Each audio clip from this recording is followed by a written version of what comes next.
Hi, we're back again. I'm Annalise Jones with Lucia Learning, and we have a panel of homeschool moms. Of course, this applies to all moms. And today's topic is balancing your own interests and hobbies with being a busy mom.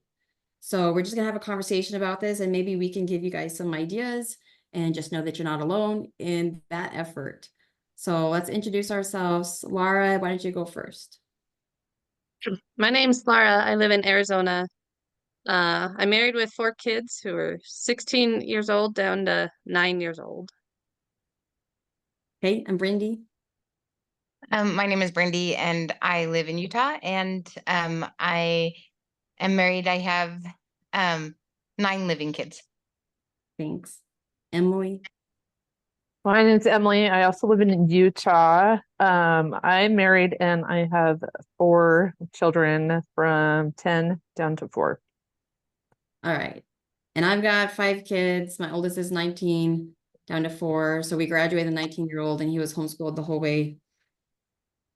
So, okay, let's talk about, do you feel like homeschooling, to what degree is that your identity? And what's your identity outside of a homeschooling mom, right? So there's kind of a balance there because we wear multiple hats. So who wants to go first? I call on people. Emily, what do you say to that question? So sometimes I feel like being a homeschool mom is my identity. We don't really do school formally over the summer. And so I feel like my identity during the school year and during the summer is completely different. So it's like on and off. But I wear a lot of hats though, because I have a bunch of hobbies that I do. But then on top of that, I have a big responsibility at church that puts on a whole nother hat also. Yeah, totally. So homeschooling is not my only identity, but it does encompass a lot of my life during the school year. For sure. Laura, what about you?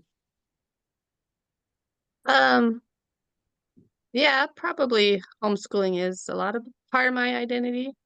And we don't really take pre-planned breaks. And then it feels like it never ends. So Yeah, breaks kind of just happen anyway, right? yeah. One time, like someone asked us if we homeschool during the summertime, we get that question a lot. And I've like trained my kids. So Elizabeth, my 16-year-old, she responds like, well, to the extent that we do it in the school year, we continue doing it in the summer. And that kind of means like it's hit and miss. We do what we can. Okay, Brandy, what about you and your identity? Yeah, I would agree with what they said also because I was thinking about your about the topic ahead of time and I just thought, well, it takes the majority of my day to homeschool, so yeah, and I feel like it just kind of meshes with being a mom, like that is probably my well, when I was, growing up, it was my greatest goal to be a mom someday.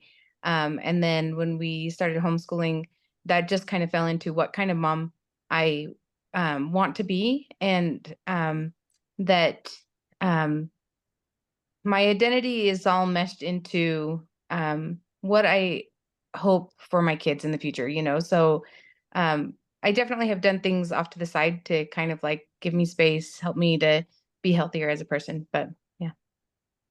So this makes me think of how has homeschooling led to your identity? Because as with us, homeschooling our kids, taking in influences from different mentors, speakers in the homeschooling world, that's definitely shaped me, right? So in our family, we do TJ Ed, and that bleeds into a lot of influences. So Audrey Rindlisbacher teaches us mission-driven mom course, and now there's a mission-driven teen. And so because we're supposed to set the example in TJ Ed and show the way in learning, I was supposed to take my own course, and I'm supposed to study the classics and learn about things too. And I enjoyed literature a little bit in school, but I wasn't the biggest reader. But this really taught me to like dig into the classics and how to annotate a book and have a book discussion. And now that's a big part of my identity. I never read a book without a pen in my hand. So that's just how I engage with a book. And then I started teaching literature classes and teach my students to do that. So that really rubbed off on me too, but just the overall, like, I'm going to study too. That's now my identity, because when my kids were younger, even with homeschooling, but before we found TJ Ed, I wasn't reading a lot. I mean, I was really interested in like health and nutrition, so I was reading about those things, but it wasn't really on my radar that I needed to keep studying because I just thought I already did my school. I'm done. And but now it's a lot more of my identity. I study every day. I keep learning things. So yeah, that homeschooling bled into my identity. So Mhm. anyone else like relate to that? Um, I like to dive deeper into what we're learning, so I always read a lot more than I'm having my kids or just yeah. Yeah. So you learn together. And that's the beauty of homeschooling is that we are learning together. Right. And you Mhm. dive deeper and then sum it up for them. Right. Mhm. So homeschooling bleeds over into our interests, but I think the opposite can be true. Like what interests, I don't think I prepared you guys with this question, but what interest did you already have that became part of your homeschooling lifestyle? So Brindie, I know you have one. So let's go with you first, and then we'll let Laura and Emily talk. Okay. So, I definitely have like some things that I did before I ever was a mom or homeschooled, and then it just kind of became part of what I teach them. Yeah. One is so early on when I had 3 kids, I went back to school and I became a midwife. And during that time, they could see that I was like always super busy studying and stuff. I really was. I was super busy. But then because of the knowledge that I gained through all my study, I was able to start sharing that knowledge with my kids. And as they've grown up, like health is just a regular topic, birth is a regular topic. They've all been to several births, depending on their age, because They they go attend with you mine. when you're so okay, Brittany's a midwife. So you bring some of your Uh-huh. kids with you. I mean the younger kids, right? Yeah, so the older ones have all been to the younger kids' births, but like I feel like that just becomes part of like the knowledge that you have becomes part of what you teach your kids like Yeah, automatically. yeah. Yeah. And But I then think more so yeah, with homeschooling because they're available, right? They were available to come to births with you. yeah. Yeah, like they're here at home, so when I have the babies, they're here. And so they've never missed one of the births other than when they went too fast because I have fast births. But I feel like that was like I didn't realize before I went to school how important it would be to me to teach my children about health and taking care of your body and supporting what is natural. I feel like birth is very natural, and I want my kids to know that. Um, and then clogging is another one that I've done over the years. For like 14 years plus, I was on a competitive clogging team. Um, Recently, I'm not on it. In the last couple of years, I haven't clogged, but because of that, I like have this great passion for clogging. I love it, and I've taught all my kids to clog. But only 2 of them have continued to clog.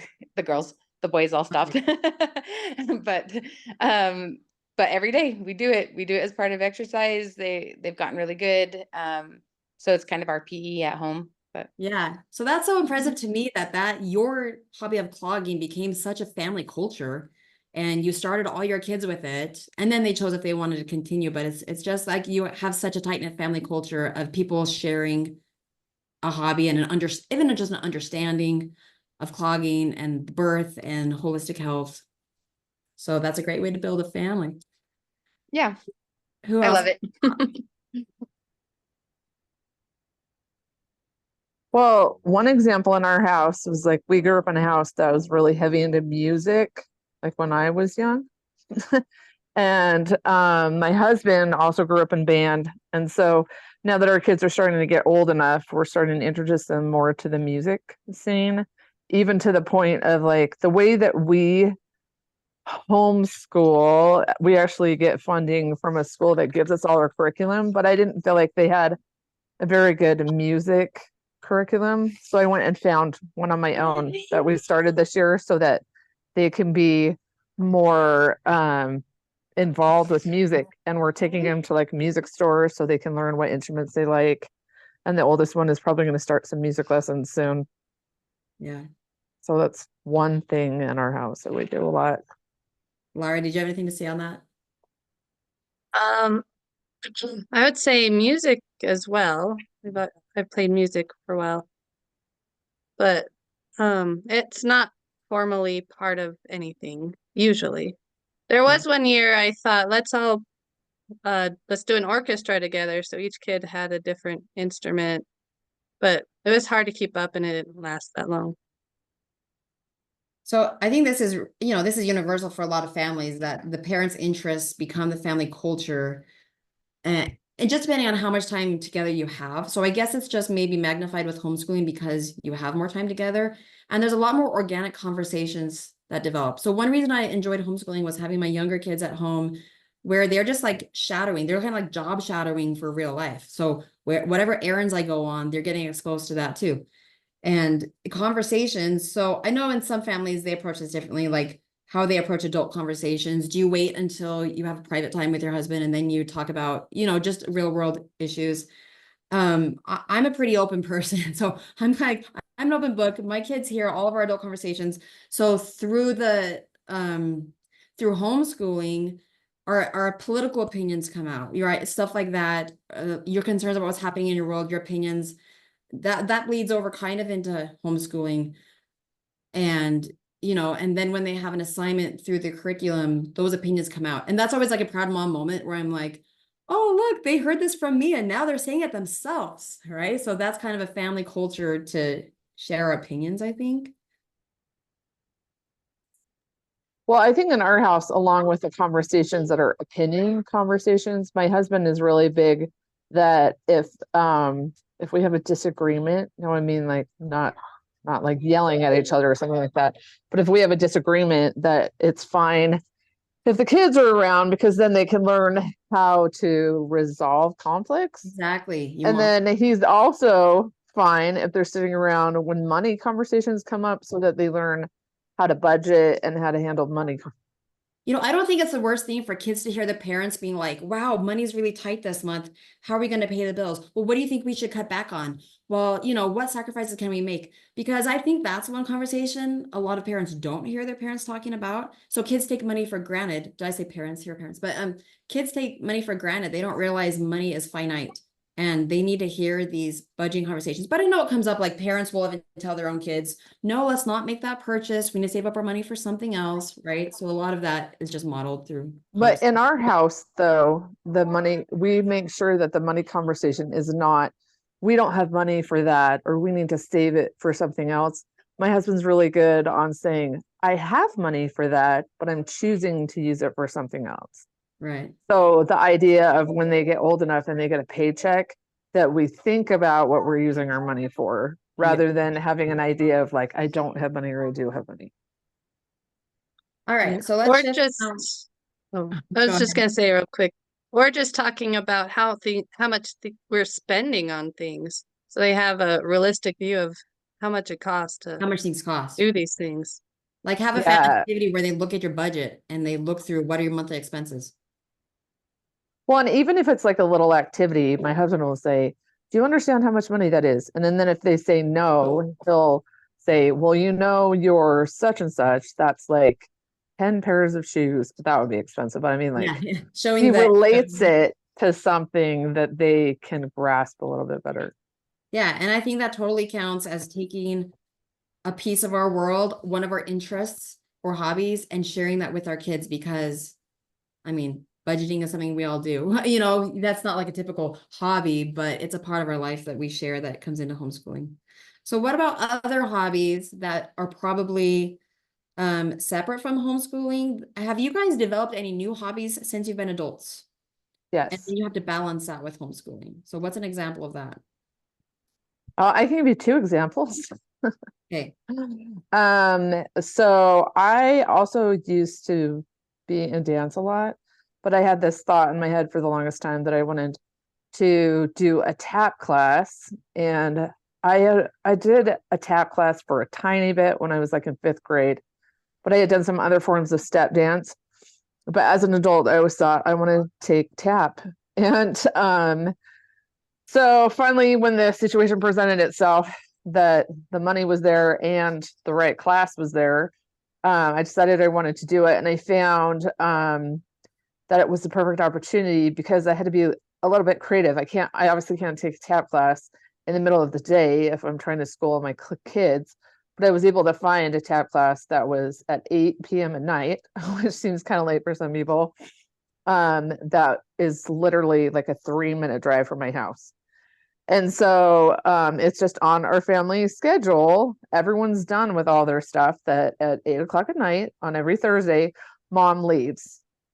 And I found that since it's scheduled into the schedule and the fact that I paid for it, then I am there all the time doing what I need to do. But then my other example was I decided to get more into art, like painting and stuff. And that one I think is a little bit harder to balance because it's not scheduled. But my kids, so I have this, I've had this monthly box that shows up at my house with art supplies in it.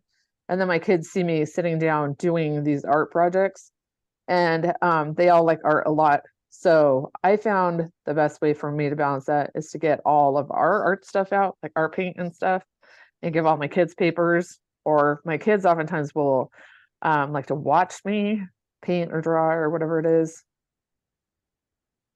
Yeah. So that one, I just have to be creative and let them be involved. Right. So your story about finding a tap dance class, that reminds me of this conversation you'll hear in like the self-help movement a lot. Like, it's important for you to have your own life. It's important for your kids to see that you have your own life. And so like sometimes I ponder that. And like, so Laura, Emily, and I are sisters, and I don't think mom had a whole lot of her own life, right? So Well, she had things that she did. yeah, I mean, she was pretty involved as a mom. And of course, when we were in school, so then we don't see so much what she's doing during the day. But we know that she was really into family history, and you know, there were a few interests. She was always Yeah. reading something. But she wasn't leaving the home very much, right? Well, she did exercise in the morning, Yeah. but family history was like her thing. Yeah. When I was in college or as an adult or something, I always had the Family History Center's phone number saved in my phone. Because if I knew if mom wasn't at home, she was probably at the Family History Center. Yeah. Okay, Brindie, what do you say about having some of your own interests or balancing that? Okay, so some of the ones that I feel like I've developed more as I've grown is like gardening. I'm still not very good at it, but I have a garden, I have an orchard, and I have to take care of them. So I'm always researching stuff about that. Yeah. And Eddie won't take on that project, so it's kind of mine. That's my husband. So and then I have definitely gotten better at cooking over the years. Like some of the stuff I made when we were newlyweds wasn't so great, you know. So I feel like I feel like the things that I've learned are often like just something that kind of falls into my path, like, oh, I have to cook a meal. Okay, how do you do this? You know, and I think that happens to a lot of people. And you just get better at the things that you're expected to do or are surrounded by. But definitely I've enjoyed learning with my kids too, as they homeschool. So But you got into midwifery since you've been a mom, right? Did you see yeah, I yourself was already a doing mom. that when Yeah. you were younger, or how did that even come up? When did you decide that you want to be a midwife? Yeah, so I was pregnant with my first, and I took a biology class and an anatomy class at college. Those were the only two I took that semester, I think. And um, I I don't know why I took both of those at the same time, but I was like, oh wow, I actually really love this stuff. And so that kind of spurred it. And then I was pregnant with my first and started reading books just to prepare myself, and found that I really loved it. But I didn't actually go to college and study more intensely until after my third, which may have not been the best time as a mom. Like it worked out though, but like they were so young and I had 3 kids, and juggling everything was really hard, but like it was really fulfilling to study and to grow in that area. And I continue to study. It's an ongoing thing for that, for the midwifery. To keep my license, I have to do continuing education. But I love it. I always love it when I pull out the books and or go to a class or whatever. So So I think that's a really good example of when a mom wants to continue her education, it might take years, and it might be like busier for a few months and then be back off for a few months. And mhm. you know, in the right season, it'll click, and then you'll be ready to put more time in that and to go into it maybe for a career. Yeah, and I was gonna say, like, several of you guys have mentioned like reading books and stuff. For me, I tend to be I'm kind of a wiggly person. So I have a hard time sitting down and reading a book, and especially with all the distractions that kids bring. Like, I don't know about you guys, but my kids are interrupting me every couple of minutes. I had to Yeah. lock my door so that we could do this meeting. So, Yeah. um, anyways, I found though that audiobooks really work for me, and maybe a lot of moms have found that. Like, but as far as like continuing my education, reading books, audiobooks that's where I definitely get a lot of education. That's funny. Everyone says listen to an audiobook while you're doing your chores. And I'm like, that's when my kids are like, we're homeschoolers. My kids are around being noisy. I can't listen to anything when I'm around unless I go on a walk. So I walk the dog, then I can have my time to listen to something. Or when I really need to sit down and read a book, I bring my little girl to the ninja gym where I know she's gonna go play and I get a chair to sit in without dirty dishes calling me, you know, like without those distractions. So that's my go-to is go to the ninja gym and read books. Okay, so now your hobbies now sometimes overlap with your kids. So there's hobbies that we do separately that we might leave the house for, and then things that we overlap with. So Emily talked about doing art together. Like you're probably still working on an adult art project, and they think that they're involved. You're right. They're doing their own thing too at the same time. So that reminded me of when I had this hobby project of selling things on eBay a while back. And that was a family culture too. And this is when my oldest was only, what, 6, 7 years old. And so a lot of his homeschooling day was like going shopping with me, talking about comparing prices and finding deals, printing off labels and packing things for me, coming with me to the post office. So it was like a course for our homeschooling that we didn't expect, that we just got thrown into. And so we did that hobby together alongside each other, right? Then also there's on the subject of like maybe using some of their interests to influence how I spend my time. I teach classes, and sometimes I'll teach classes based on my kids' interests, because it kind of inspires them. It bleeds off, it rubs off on them, and they're inspired, and so they start doing classes, right? So it was Taylor's idea, like, well, next year let's do a literature class, but all on dystopian novels. And I want to call it How Not to Run a Government, or like something like that. So he's more into civics and government stuff. And then at our co-op where we volunteer to teach something, I get a chance to do something a little bit more low-key or creative than my professional stuff. So because Elizabeth and she's my 16-year-old, we love watching The Chosen so much, I put together a Chosen class for our co-op where they watch the episodes at home, and then we come together and we read the scriptures and then learn the historical context, talk through the characters, what were the lessons, and then they write in a journal, so how they relate to that. So, and that was just inspired because of this interest that I share with Elizabeth. So her interest bleeding over into what I choose to spend my time on, and creative writing as well, right? I've done some stories and poetry, but I wasn't a huge creative writer until she wanted to be a novelist. And that made me more into creative writing, and she wanted to have a class on that, and she wanted to help teach it. So we put together a curriculum and came up with a lot of great ideas. And the more experience I get with that, the more confident I feel mentoring people through their novels, even though I haven't written a novel, but she has, and we kind of did that together. And then I learned how to mentor people. Okay, any thoughts?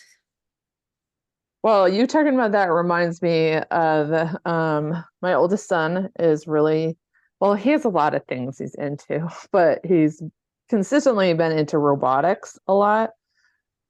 And so he's 10 now, but when he was younger, we would get him like the little kits from the school where it's like a robot that you push a couple buttons and it's really simple programming.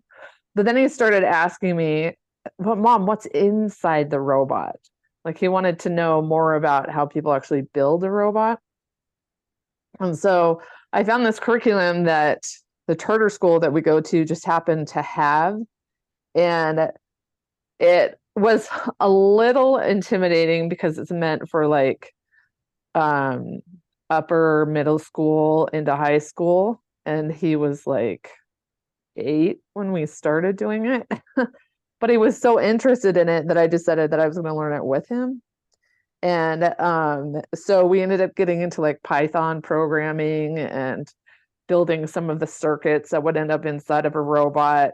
And it ended up being something that I found really interesting to do. Now, I probably am not going to build robots for a job ever, but it became this fascinating thing that I just had to do it with him all the time, not because it was a curriculum for someone older than him. It became that I had to do it with him all the time because I wanted to learn what the content was. Yeah. Okay, well, before Brindie goes, I want to talk about purpose. So this is interesting. Just different moms are going to relate to this differently, right? I'm someone who I enjoy being a mom and I choose to homeschool as I want to be involved with my kids, but at the same time, I've always needed to like do other things and I feel a lot of purpose doing other projects. So I'm like balancing these different things. And Brindie, I was thinking about how you say like being a mom is your purpose. So do you still agree with that? Or what do you want to say on that topic? Yeah, I mean, I do feel like it's the majority of my purpose. It's I don't know. So one time I had to fill out this little questionnaire and they were like, "What's your greatest accomplishment?" And I was like, "Well, honestly, my greatest accomplishment is having kids and raising them." You know, it's such a important and fulfilling work to be a mother. Um, And I do agree with you that like you need to find purpose outside of being a mother too, because you still need an identity as a human. Like as Right, a like your kids are gonna grow yeah. up, right? And then you'll Yeah, exactly. Yeah, like I'm Brindie still, I'm not just mom. yeah, And I definitely feel like there is the side of things where you can go so far into being there for as a mother, being there for your kids, and going so far on that side of things that you don't take care of yourself.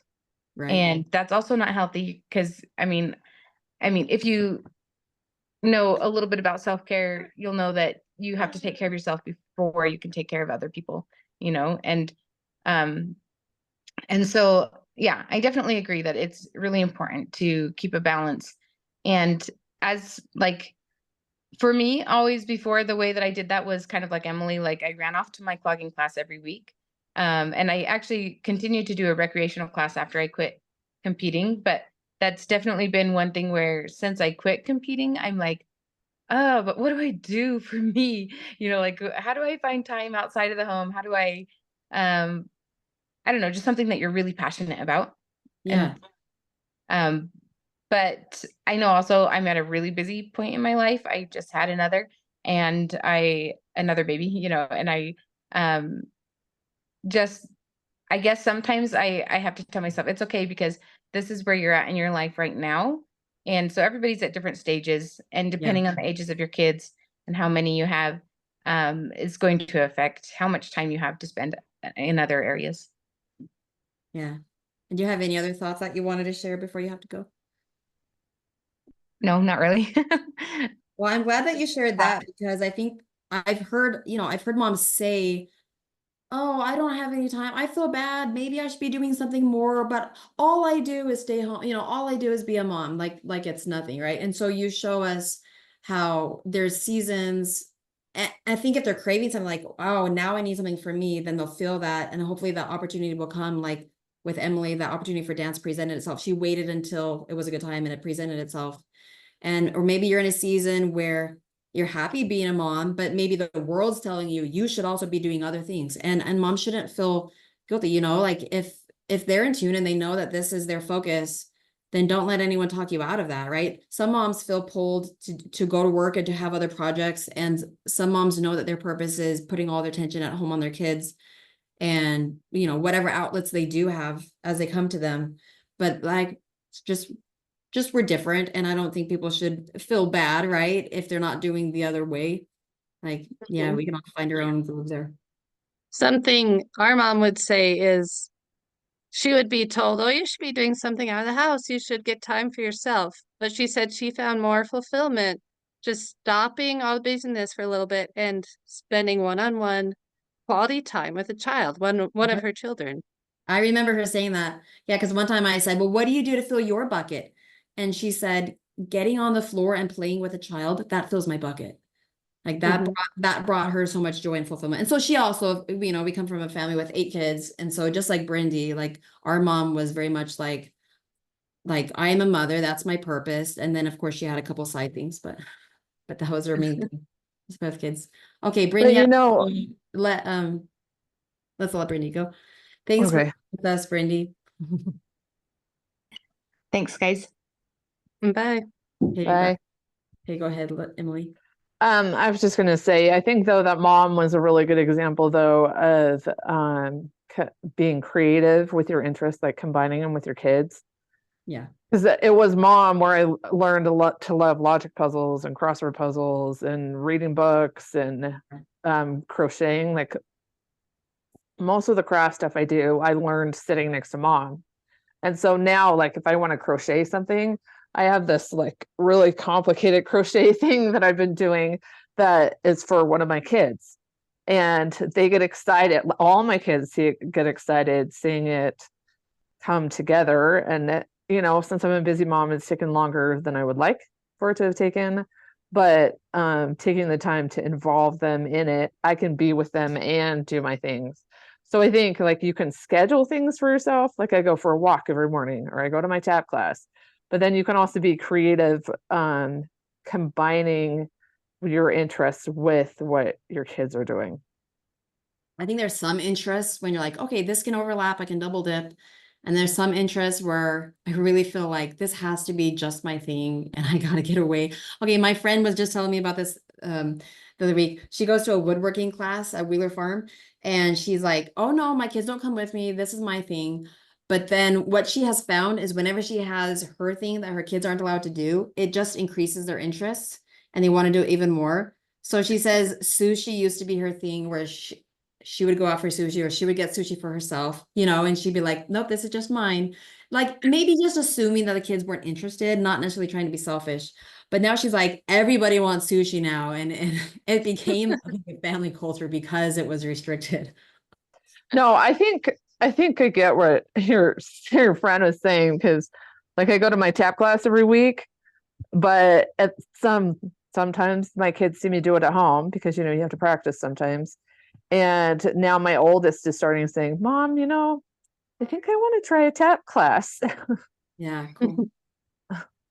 So I think we can't have this conversation without talking about mom guilt. This is a common thing that, people talk about and they feel. So like even when we go have our own interests, do you feel like, oh, I shouldn't be leaving the house. I should still be at home. This is taking money from my family or any of that. Like tell me, let's start with Laura. Like, have you ever felt mom guilt or maybe for other reasons, but when it comes to like balancing the time you need for yourself, have you ever had a struggle balancing that or felt guilty needing time for yourself? Um, well, I think I tend to really get obsessed when I get into something. Yeah. So when my kids were young, I was also interested in birth, like Brindie. But eventually I realized I was getting so obsessed, staying up late, that I really wasn't a happy person during the day. I was tired. So that was something I felt like I needed to give up. So I did. Um, Well, that's a good point. Sometimes mom guilt is warranted and it's like your conscience and you should listen. And then other times it's more of this shame voice saying you're not allowed to have time for yourself, right? So you need to have that discernment to know which one it is. yeah. Okay, Emily. So I was gonna say now I do things on, so I feel like one of my hobbies is now for church. There are music opportunities sometimes. I play in an orchestra, but that's on Sundays. So it's limited and it's when my husband, well, the all family are together. So it's not like I need to be there. And we're not doing anything actively with school at that time. Yeah. Emily, do you have any thoughts on that? Yeah. Mom guilt is definitely something that I've struggled with before, but I feel like that it helps when I have scheduled out the other thing that I'm doing. Like I don't feel guilty going to my tap class because I know I'm gone from 8 to 9, and my kids all know I'm gone from 8 to 9. They all know when I'm coming back, And so I think that helps me feel less guilty about it.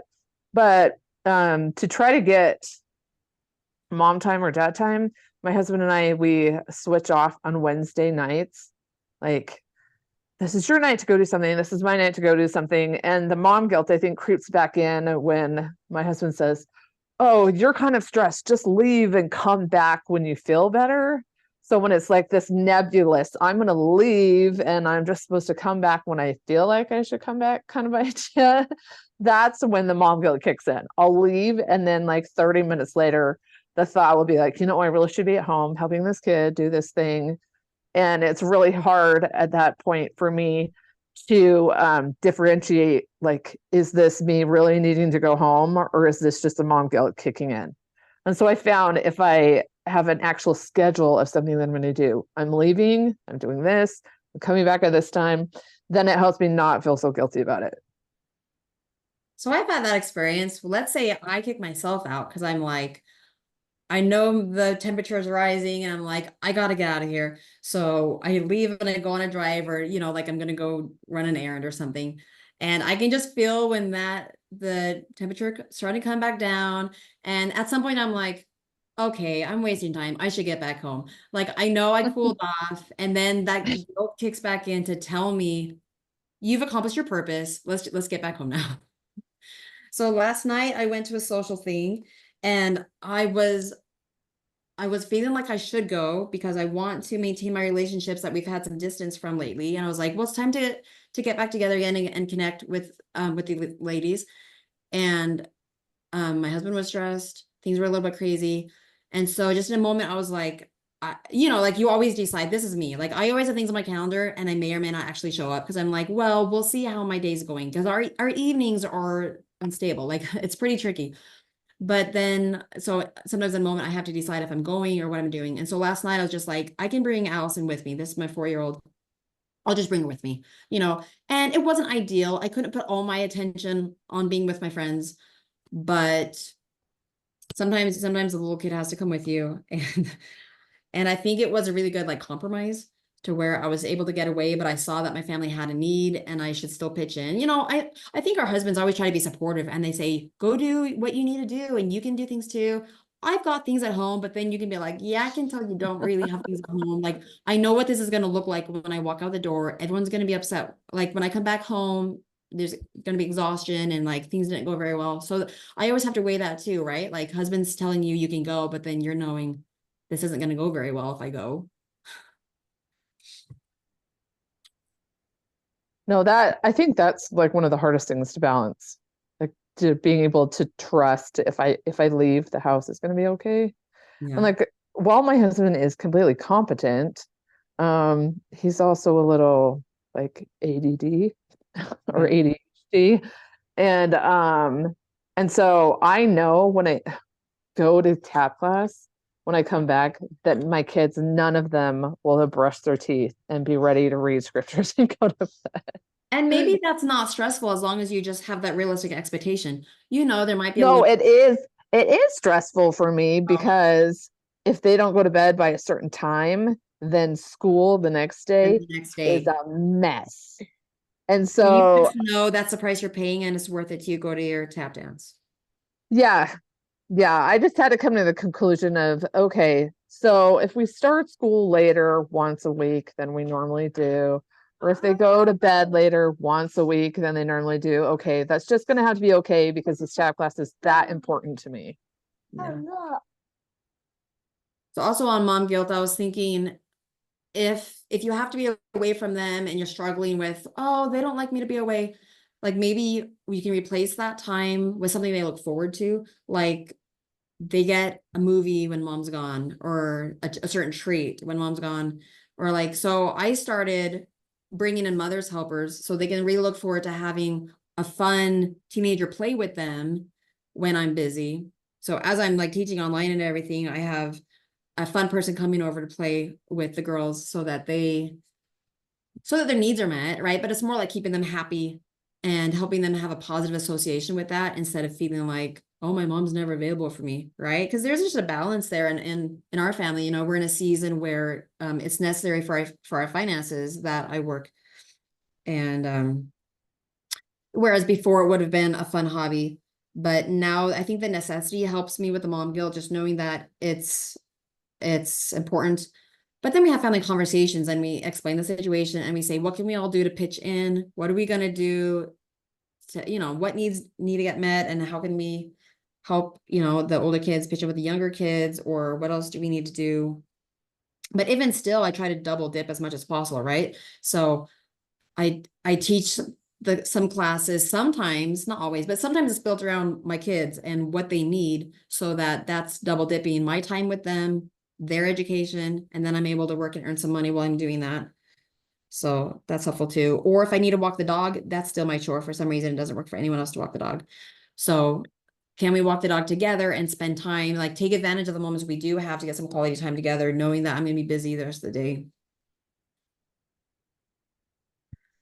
So you guys have any thoughts? Anything else? Do you feel like how does it make you a better mom, maybe? Would you say you're a better mom when you're able to have your own hobbies and interests? Yes. So years ago, I was part of this group therapy kind of class, and the leader of the group therapy talked about self-care, but she talked about self-care in the stance of like, it's not so much I need to take care of myself before I take care of someone else. I need to take care of myself so I can take care of someone else. And so if I'm doing the stuff I need to do, that puts me in a position to take care of them better. Yeah. But I mean, and then be honest, like what Laura was saying, taking care of herself late at night wasn't actually taking care of anyone. So she needed to reel that back. So I definitely think it depends on the situation. We need to be mindful of that. But like if Something, you were, oh, go ahead. something that came to mind when you were talking, is about how something that's maybe earning money is fulfilling a need for your personally and for money. But so there was a time when I felt like, oh, it can't be that the only thing I do is stay home and do school and I don't have any connection with people outside my own household. And I started babysitting, there were twin baby girls, and I felt like that gave me a connection with someone outside my household. I was helping someone outside my own household because she really needed the childcare.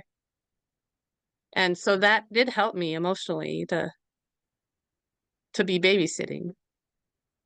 Yeah, that's kind of a hobby you took on, but it was like a compassionate project for somebody else, but then it also served your family. Like, yeah, I mean, you were a lot busier. Maybe you felt like it was taking Yeah. your resources away from your own kids, but did it serve your family in the end? Well, I felt it helped my family. One reason I wanted to do it, I wanted my younger kids to have experience taking care of younger people, to Yeah. not be the babies. And then like what Emily was saying, taking care of ourselves so we can take care of others, that brings to mind health.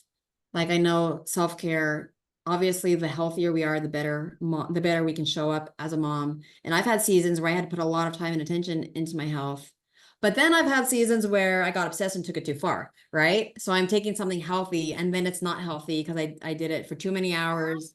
It went too far and now it's an obsession, and it's just, Well, yeah. Annalise, what you're saying, that's like going back to Laura saying that she was up late at night, Yeah. reading that stuff. It's good to be reading stuff, but we have to weigh, like, if I'm up late at night, am I actually taking care of myself? Like putting aside the whether or not I can be there for my family the next day, am I actually taking care of myself? And that's something that I have struggled with sometimes because I have kids that get up earlier and kids that stay up later. And so sometimes I get caught in the trap of like, well, if I want to do something that's for me, then I have to stay up later and do it. That's when I had to force myself to start trying to get creative, is because if I'm staying up super late at night, I'm not actually taking care of me. Yeah. Yeah, like when I was running marathons, that was exciting, but that wasn't taking care of me. It put so much stress on my body. I look back on those years, I yelled at my kids a lot more because my body was under stress, right? So I was in the sympathetic fight or flight. And so like I was on edge a lot. And so then I had this health crash and I had to quit, but I learned how to take care of myself. I learned that, okay, nutrition and exercise, there's a such thing as a healthy limit, and then going past that is not healthy. So you have to find the balance there. But yeah, like we should always ask ourselves, is this truly taking care of me? Am I able to show up better after having done this? Like I would say when I'm teaching, I get passionate and excited, and I come back to my family in such a good mood because I'm like, that was awesome. And now, like I started tutoring math a couple years ago, and I got so interested in math. I would come back home and be like, let's all do math together. And I was like this crazy math obsessed person. Like in all of our spare time, we had math books sitting out. And say if we just had like 15 minutes of downtime, I'd be like, who wants to do math with me? Like it was a social thing. I was like, let's do math together. So I guess it inspired me and made me a better mom, or at least it gave people something to laugh about. Okay, well, I think we covered everything. Any final thoughts? No, I'm good. Any messages to the moms out there? Just No, I think well, we covered it all. but I guess the final message would just be, I told a friend this one day, like, just keep trying. If you feel like you need to be doing something, just get creative and keep trying. Like, do you need to schedule it? Do you need to involve your kids? Do you need to go to bed a little bit earlier so you can get up earlier before your kids? Just keep trying different things. It's Yeah. worth it for your own life to do the things that you feel like you should be doing. And if one hobby doesn't seem to be working, ask yourself those questions. Is there another hobby where I could bring my kids with me? Is there another hobby that I could do, during the day or late at night, or calendaring it differently? Or like I discovered if I go to the ninja gym, I can get a lot of things accomplished because my kids are out there. And I also keep this in mind. Sometimes I want to be social and I ask friends to meet us at the ninja gym. And then I'm like, but then I won't be able to get my stuff done. So I'm always picking and choosing, where do I fit in my time for me? And do I want that to be my time or social time or time with kids? So there's just always all these permutations, right, to consider and put together. Yep. Yeah. Okay. Well, thanks for being here, Laura and Emily. And You're we'll see you welcome. again sometime. Welcome. Okay. Thanks for listening, everybody.